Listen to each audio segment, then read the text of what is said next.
औज़ुबिल्लाहिमिनश्शैतानिर्रजीम बिस्मिल्लाहिर्रहमानिर्रहीम अल्हम्दुलिल्लाहि रब्बिल आलमीन वल आक़िबतुल मुत्तक़ीन अस्सलातु वस्सलामु अला रसूलिहिल करीम। अस्सलामु अलैकुम दोस्तों, डॉक्टर नसीर कालों CNP।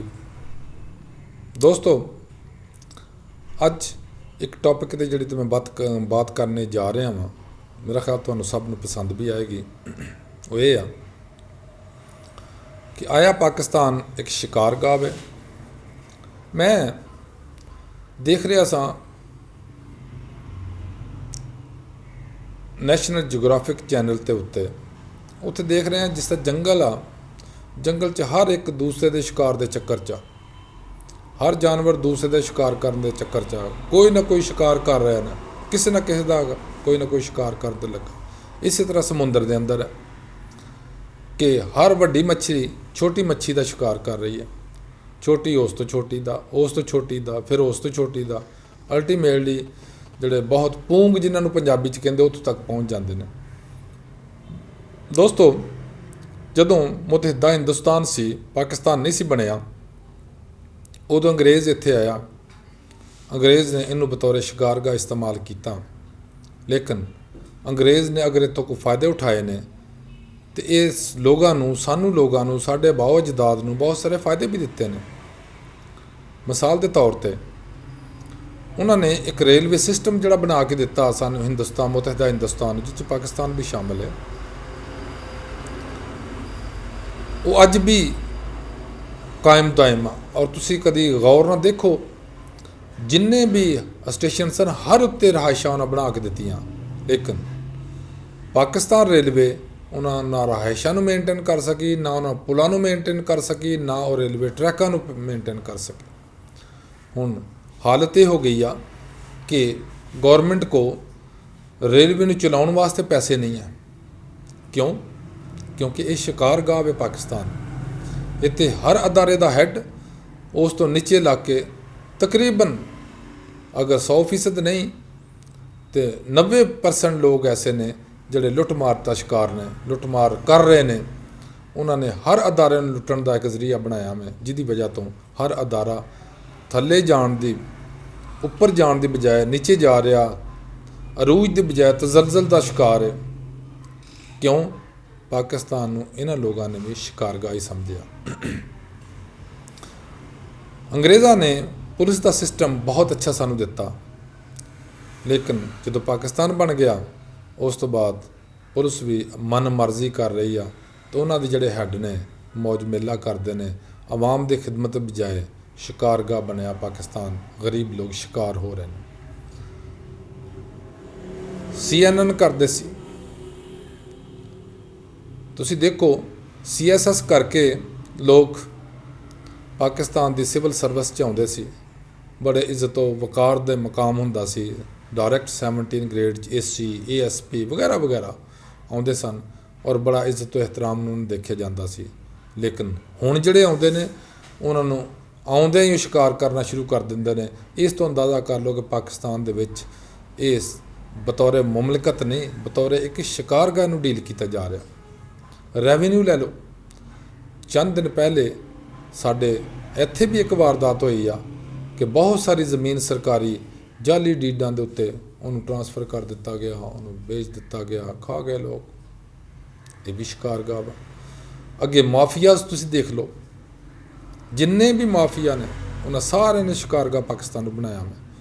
और इत्थे शुगर माफिया अगर 1 रुपया चीनी 1 किलो मगर वधाउंदा तो अरबां नहीं खरबां रुपए का मुनाफा कमाउंदे ने।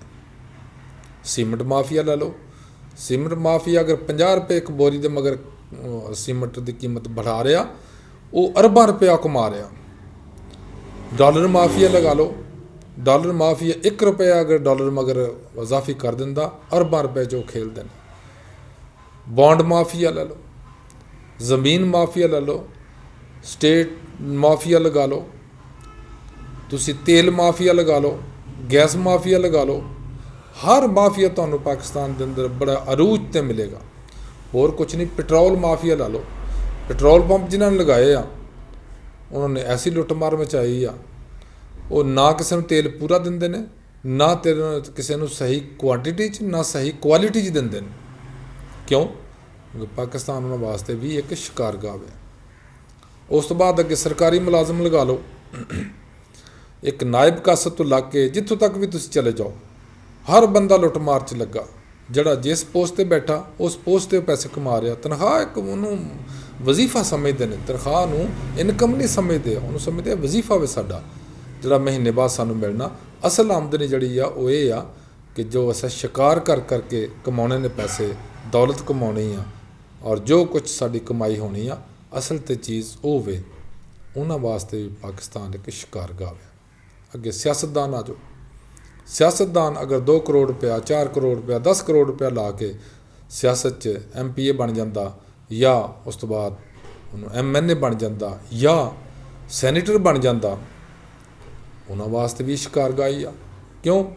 ਹਰ ਇੱਕ ਨੇ, ਤੁਸੀਂ ਦੇਖੋ ਇਹ ਹਕੂਮਤ ਜਦੋਂ ਜਾ ਰਹੀ ਸੀ 25-25 ਕਰੋੜ ਰੁਪਇਆ ਇੱਕ ਯੂਨੀਵਰਸਿਟੀ ਦੇ ਰਜਿਸਟ੍ਰੇਸ਼ਨ ਵਾਸਤੇ, ਲਾਇਸੈਂਸ ਵਾਸਤੇ ਜਾਂ ਇਜਾਜ਼ਤਨਾਮੇ ਵਾਸਤੇ ਕੰਪਨੀਆਂ ਲੋਕਾਂ ਨੇ ਦਿੱਤਾ। ਉਹਨੂੰ ਕਿਹਨਾਂ ਲਿਆ? ਇਹ ਸਾਡੇ ਨੁਮਾਇੰਦਾ ਨੇ। ਔਰ ਆਖਰੀ ਦਿਨਾਂ 'ਚ ਇਹੋ ਕੰਮ ਹੀ ਕਰਦੇ ਰਹੇ ਨੇ। ਇਹ ਪਾਕਿਸਤਾਨ ਵੀ ਉਹਨਾਂ ਵਾਸਤੇ, ਸਾਡੇ ਨੁਮਾਇੰਦਾ ਵਾਸਤੇ ਵੀ ਬਹੁਤ ਬੜੀ ਸ਼ਿਕਾਰਗਾਹ ਹੈ। ਉਸ ਤੋਂ ਬਾਅਦ ਆ ਜਾਓ ਤਾਜਰ, ਬਿਜ਼ਨਸਮੈਨ, ਉਹਨਾਂ ਨੇ ਪਾਕਿਸਤਾਨ ਨੂੰ ਸ਼ਿਕਾਰਗਾਹ ਸਮਝਿਆ। ਡਾਲਰ ਦੀ ਕੀਮਤ ਥੋੜ੍ਹੀ ਜਿਹੀ ਵੱਧਦੀ ਆ, ਉਹ ਆਪਣੀ ਚੀਜ਼ਾਂ ਦੇ ਰੇਟ ਕਈ ਗੁਣਾ ਵਧਾ ਲੈਂਦੇ ਨੇ, ਇਸ ਵਾਸਤੇ ਕਿ ਪਾਕਿਸਤਾਨ ਉਹਨਾਂ ਵਾਸਤੇ ਵੀ ਤਾਂ ਸ਼ਿਕਾਰਗਾਹ ਹੀ ਹੈ ਨਾ। ਅੱਗੇ ਛੋਟੇ ਲੈਵਲ 'ਤੇ ਆ ਜਾਓ, ਰੇਹੜੀ ਵਾਲਾ ਇੱਕ ਲਗਾ ਲਓ, ਤੁਸੀਂ ਫੜੀ ਵਾਲਾ ਲਗਾ ਲਓ, ਛੋਟੀ ਜਿਹੀ ਦੁਕਾਨ ਵਾਲਾ ਲਗਾ ਲਓ। ਅਗਰ ਕਿਸੇ ਚੀਜ਼ ਦੀ ਕੀਮਤ 1 ਰੁਪਇਆ ਵਧੇਗੀ, ਉਹ 5 ਰੁਪਏ ਕੀਮਤ ਵਧਾ ਕੇ ਬਹਿ ਜਾਏਗਾ ਅਤੇ ਨਾਲ ਹੀ 5-7 ਮੌਜੂਦਾ ਗੌਰਮੈਂਟ ਨੂੰ ਗਾਲਾਂ ਕੱਢੇਗਾ ਅਤੇ ਲੁੱਟ ਮਾਰ ਅੱਗੇ ਨੂੰ 4 ਗੁਣਾ ਕਰ ਲਏਗਾ, ਲੇਕਿਨ ਫਿਰ ਵੀ ਖੁਸ਼ ਨਹੀਂ ਹੋਏਗਾ ਕਿਉਂਕਿ ਉਹ ਛੋਟਾ ਸ਼ਿਕਾਰੀ ਹੈ ਨਾ। ਅਗਲੇ ਨੰਬਰ 'ਤੇ ਅਗਰ ਚਲੀਏ, ਹਕੂਮਤ, ਜੋ ਲੋਕ ਇਸ ਨਿਗਰਾਨ ਹਕੂਮਤ 'ਚ ਬੈਠੇ ਨੇ, ਉਹਨਾਂ ਦਾ ਹਾਲ ਵੀ ਇਹੀ ਆ। ਕਿਸੇ ਨੂੰ ਕੀ ਤੁਸੀਂ ਕਹਿ ਸਕਦੇ ਹੋ? ਜਿਸ ਬੰਦੇ ਦਾ ਜਿੰਨਾ ਦਾ ਲੱਗਦਾ, ਜੰਗਲ ਦੀ ਤਰ੍ਹਾਂ, ਸਮੁੰਦਰ ਦੀ ਤਰ੍ਹਾਂ, ਜਿਹੜਾ ਸ਼ਿਕਾਰ ਜਿਹਨੂੰ ਮਿਲਦਾ ਉਹ ਫੜਕਾ ਕੇ ਪਰੇ ਮਾਰਦਾ।